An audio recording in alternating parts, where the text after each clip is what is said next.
ए बबुओ साजिद हाउ देखा फूलवा पे बहुत भीड़ भी आ रही। ए बाबा जानत नइखे का रिंकिया पिंकिया रिंकुआ मिंकुआ सब गाड़ी में बैठ के का करता। का करता हो ए बबुओ तरी बताओ ना। का करता जो सुनी हला भाई भाई सुनावता। थोड़ी धाराइल बाटा राय बन के बागलवा में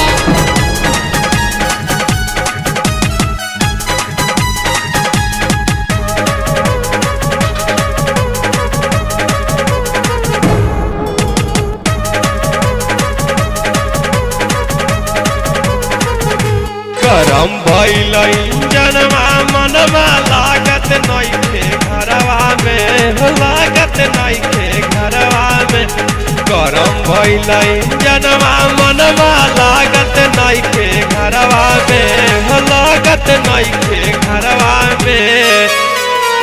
हो जानतिया थोड़ी धाराइल बाटा ड्राइवर के बगलवा में तैनी सुआ धाराइल बाटा ड्राइवर के बगलवा में ड्राइवर के बगलवा में। गरम भइल इंजनवा मनवा लागत नइखे घरवा में लागत नइखे घरवा में।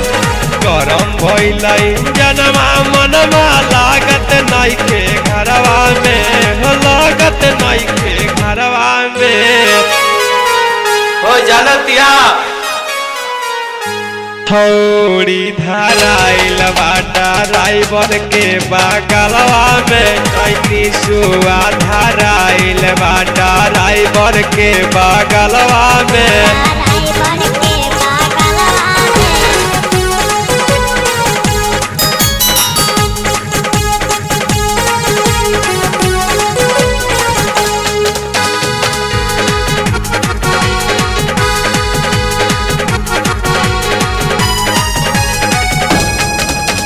रोजे घूमे जात छौड़ी गया सहरवा में माने लूना बात केहू के अपन तू घरवा में।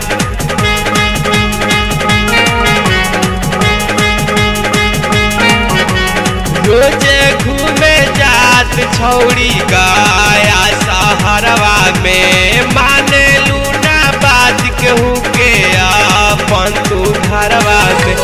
बहुत मजा उड़ावलू तू कॉलेज के पीछावा में तनी सुआ धाराइल बाटा ड्राइवर के बगलवा में होनी सुआ धाराइल बाटा ड्राइवर के बगलवा में ड्राइवर के बगलवा में।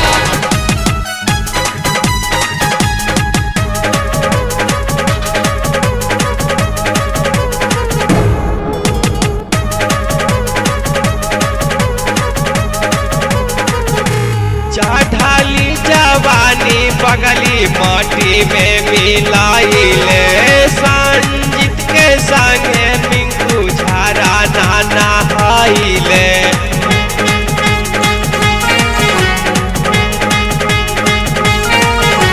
चढ़ाली जवानी बगली माटी में मिलाइले संजीत के संगे मिंकू झारा नाना हाइले। इज्जत नइखे रखलू बापू भाई के घरवा में तनी सुआ धाराइल बाटा ड्राइवर के बगलवा में तनी सुआ धाराइल बाटा ड्राइवर के बगलवा में।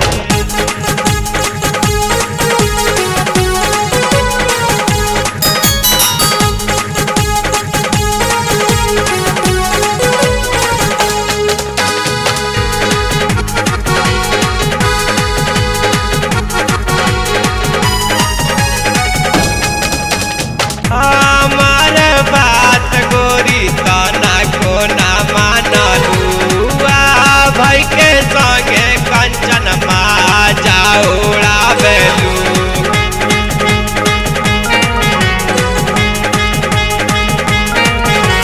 हमार बात गोरी तना